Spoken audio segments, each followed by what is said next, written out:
କହିବି ଟିକେ ସମୟ ଦେବେ ଆଲୋଚନା କରିବା ପାଇଁ। ଭଲ ଆଲୋଚନା କରନ୍ତି। ଏଇଟା ତ ଗ୍ରାମାଞ୍ଚଳ କଥା, ପାରିବାରିକ କଥା, ଟିକେ ତାରି ଉପରେ ଇଏ କରିବେ। ମୁଁ ବେଶୀ କହିବିନି, 2 ମିନିଟ୍ କହି ଶେଷ କରିବି।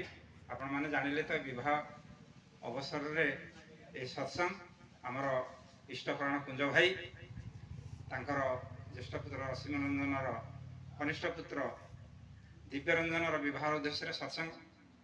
ତେଣୁକରି ଏହି ସତ୍ସଙ୍ଗ ଉଦ୍ଦେଶ୍ୟରେ କୁଞ୍ଜ ଭାଇ ତାଙ୍କର ବାସଭବନରେ ଏହି ସତ୍ସଙ୍ଗର ମଧୁଚକ୍ର ସୃଷ୍ଟି କରି ଆମମାନଙ୍କୁ ପରମ ପିତାଙ୍କର ସାନ୍ନିଧ୍ୟ ଲାଭ କରିବାର ଯେଉଁ ସୁଯୋଗ ପ୍ରଦାନ କରିଛନ୍ତି, ସେଥିପାଇଁ ତାଙ୍କର ତଥା ତାଙ୍କ ପରିବାରର ସୁସ୍ଥ ସୁଦୀର୍ଘ ନିରୋଗ ଜୀବନ ପାଇଁ ପରମ ପିତାଙ୍କର ଚରଣରେ ପ୍ରାର୍ଥନା ରଖିବା ସଙ୍ଗେ ସଙ୍ଗେ ଏଠାରେ ଉପସ୍ଥିତ ଥିବା ସମସ୍ତ ଭାଇ ଓ ମା ମାନଙ୍କର ସର୍ବବିଧ ମଙ୍ଗଳ କାମନା କରୁଛି ପରମ ପିତାଙ୍କ ହାତର ଚରଣରେ। ବିବାହ ଉତ୍ସବରେ ସତ୍ସଙ୍ଗ, ବିବାହ ଉପରେ ଠାକୁରଙ୍କର ବହୁତ କଡ଼ା ନିର୍ଦ୍ଦେଶ ରହିଛି। ଭାଇମାନେ ଯେଉଁମାନେ ସବୁ ଘରେ ନାରୀର ନୀତି ପଢ଼ୁଥିବେ, ସେଥିରେ ଗୋଟେ ବାଣୀରେ ଅଛି, ବିବାହକୁ ଖେଳନା ଭାବ ନାହିଁ। ବିବାହଟା ଜୀବନର ହେଉଛି ପ୍ରଥମ କାର୍ଯ୍ୟ। ଖାଲି ଠାକୁର କହିଲେ ତାହା ନୁହେଁ। ଭାରତର ଅବବାହିତ ସ୍ୱାଧୀନତା ପୂର୍ବରୁ ଆମ ଭାରତବର୍ଷର ବିଶିଷ୍ଟ ରାଜନେତା, ବୈଜ୍ଞାନିକ, ଜ୍ଞାନୀ ଗୁଣୀ ବହୁତ ବି ଠାକୁର ଯେତେବେଳେ ଇଏ ଥିଲେ ଆମର ହିମାୟତପୁରରେ ଥିଲେ, ପାବନା ଜିଲ୍ଲାରେ ବହୁବାର ଯାଇଛନ୍ତି ଠାକୁରଙ୍କ ପାଖକୁ ଏ ଭାରତବର୍ଷର କେମିତି ଶୀଘ୍ର ସ୍ୱାଧୀନତା ଆସିବ। ଠାକୁର ବହୁତ ଆଳାପ ଆଲୋଚନା ସେମାନଙ୍କ ସହିତ କରିଛନ୍ତି ଏବଂ ସେଇ ଆଳାପ ଆଲୋଚନା ଭିତରେ ମଧ୍ୟ ସେମାନଙ୍କୁ ଗୋଟେ ଆଦେଶ ଦେଇଥିଲେ ଯେ ଆପଣ ଯେଉଁ ସବୁ ଆଇନ ଶୃଙ୍ଖଳା ତିଆରି କରିବେ ଆଉ ତା ଦେହରେ ଗୋଟେ ବିବାହ ସଂସ୍କାର ମ୍ୟାରେଜ ରିଫର୍ମେସନ ଇଏ କରିବେ, ପ୍ରଣୟନ ଲାଗୁ କରିବେ। କିନ୍ତୁ ସେମାନେ ତାହା କରିପାରିଲେ ନାହିଁ।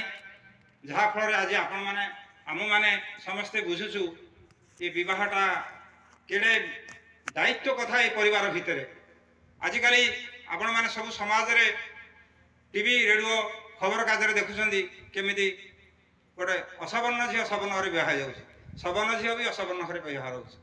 ତେଣୁକରି ଏ ବିବାହଟାକୁ ଯଦି ଆମେ ଠିକ୍ ଭାବେ ନ କରିବା, ଭଲ ସନ୍ତାନ ଆସିପାରିବେ ନାହିଁ। ତେଣୁକରି କଡ଼ାକଡ଼ି ଭାବେ ଠାକୁର ଏଇ ବିବାହ ଉପରେ ବେଶୀ କଟକଣା ରଖିଛନ୍ତି। ଆମେ ଯେତେବେଳେ ଠାକୁରଙ୍କୁ ଗ୍ରହଣ କଲୁ, ଠାକୁରଙ୍କର ଶରଣାପନ୍ନ ହେଲୁ, ବିଭିନ୍ନ ନୀତି ନିର୍ଦ୍ଦେଶ ଆଦେଶ ଭିତରେ ଜାଣିଲୁ ଯେ ବିବାହରେ ସମଗୋତ୍ରରେ ବିବାହ ହେବ ନାହିଁ, ଡିଫରେନ୍ସ ଗୋତ୍ର ରହିବ, ଶିକ୍ଷାର ଆଉ ଜାତିର ବର୍ଣ୍ଣର ସବୁ ରହିଛି। ଆପଣ ସେ ଦାଦାମାନେ ଆଲୋଚନା କରିବେ, ମୁଁ ବିଶେଷ ଭାବରେ କହୁନି।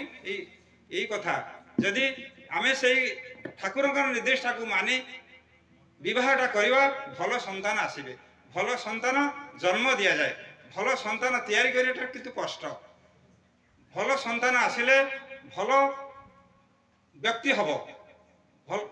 ବ୍ୟକ୍ତି ଯଦି ଠିକ୍ ହେଇଗଲା, ଦାମ୍ପତ୍ୟ ଠିକ୍ ହେବ, ଦାମ୍ପତ୍ୟ ହେଲେ ପରିବାର ଠିକ୍ ହେବ, ପରିବାର ଠିକ୍ ହେଲେ ସମାଜ ଠିକ୍ ହେବ। ଆପଣମାନେ ଆଜିକାଲି ଦେଖୁଛନ୍ତି ଯେଉଁ ପ୍ରକାର ପରିସ୍ଥିତି ଭିତରେ ବ୍ୟକ୍ତି ଜୀବନ, ଦାମ୍ପତ୍ୟ ଜୀବନ, ପରିବାର ଜୀବନ ସବୁ ନଷ୍ଟଭ୍ରଷ୍ଟ ହେଇଯାଇଛି। ଲୋକ ଯିଏ ଗୋଟେ ପୁଅ ବିବାହ କରିବାକୁ ଯାଉଛି, ସେ ଦେଖୁଛି ବୋହୂଟା କେତେ ସୁନ୍ଦର ଅଛି, କେତେ ଜାନ ଯୌତୁକ ଦେବ, ଆଗ ସେ ଦେଖୁଛି ଏଗୋଟାକ। କିନ୍ତୁ ତାର ପରିବାର ସାଙ୍ଗରେ କେମିତି ମିଳିମିଶି ଚଳିବ, ତାଙ୍କୁ ନେଇକିରି ଚଳିବ, ତାଙ୍କ ଭଲ ମନ୍ଦରେ ଭାଗିଦାର ହେବ, ଏ କଥାଟା ଦେଖୁନାହାନ୍ତି। ଝିଅଟେ ବିବାହ କଲେ ମଧ୍ୟ ସେ ଦେଖୁଛି ଜ୍ୱାଇଁଟା କେତେ ରୋଜଗାରକ୍ଷମ ଅଛି, ତାର ଗାଡ଼ି ଘୋଡ଼ା କ'ଣ ଅଛି, ଆଉ ଇଏ ଘର ଦ୍ୱାର କେମିତି ଅଛି। କିନ୍ତୁ ଏ ଘର ଦ୍ୱାର, ଗାଡ଼ି ଘୋଡ଼ା ବା ଧନ ସମ୍ପତ୍ତି ଥିଲେ ମଧ୍ୟ ସେ ମଣିଷ ଜୀବନରେ ଶାନ୍ତି ଦେଇପାରିବ ନାହିଁ। ଆମେ ତ ଦେଖୁଛୁ ଏଇଠି, ଆପଣମାନେ ସମସ୍ତେ ଅନୁଭବ କରୁଥିବେ। ଅର୍ଥ ଥିଲେ ଯେ ମଣିଷ ଜୀବନରେ ଶାନ୍ତି ମିଳିବ ତାହା ନୁହେଁ। ମଣିଷ କ'ଣ ଚାହୁଁଛି, ଟିକେ ସୁଖ ଶାନ୍ତି ଆନନ୍ଦରେ ରହିବା ପାଇଁ। ଏ ସୁଖ ଶାନ୍ତି ଆନନ୍ଦରେ ରହିବା ପାଇଁ ତେଣୁକରି ପରିବାର ଭିତରେ ଶାନ୍ତି ଶୃଙ୍ଖଳା ରହିବାଟା ଦରକାର, ସମସ୍ତଙ୍କର ମନ ନେଇ ଚଳିବା ଦରକାର। ତେଣୁକରି ଠାକୁର ଏ ଯେଉଁ ସତ୍ସଙ୍ଗର ଆନ୍ଦୋଳନ ଆଣି ଦେଇଛନ୍ତି, ଏହି ସତ୍ସଙ୍ଗ ଆନ୍ଦୋଳନ ଭିତରେ ଠାକୁର କହିଛନ୍ତି every man should be reform and every house should be reconstructed. ତେଣୁକରି ଠାକୁର ଯେଉଁ ବିଧାନ ଆଣିଛନ୍ତି, ଆମେ ଆମ ଜୀବନରେ ତାକୁ ଯଦି ଟିକେ ଟିକେ କଣ୍ଟାଏ କଣ୍ଟାଏ କରି ମାନି ଚଳିବା, ଦୁଇଳି ପ୍ରାର୍ଥନା କରିବା, ଠିକ୍ ସମୟରେ ଇଷ୍ଟବୃତ୍ତି ପଠାଇବା, ତାହେଲେ ଆମର ଜୀବନ ସୁଖମୟ ହେବ ହିଁ ହେବ।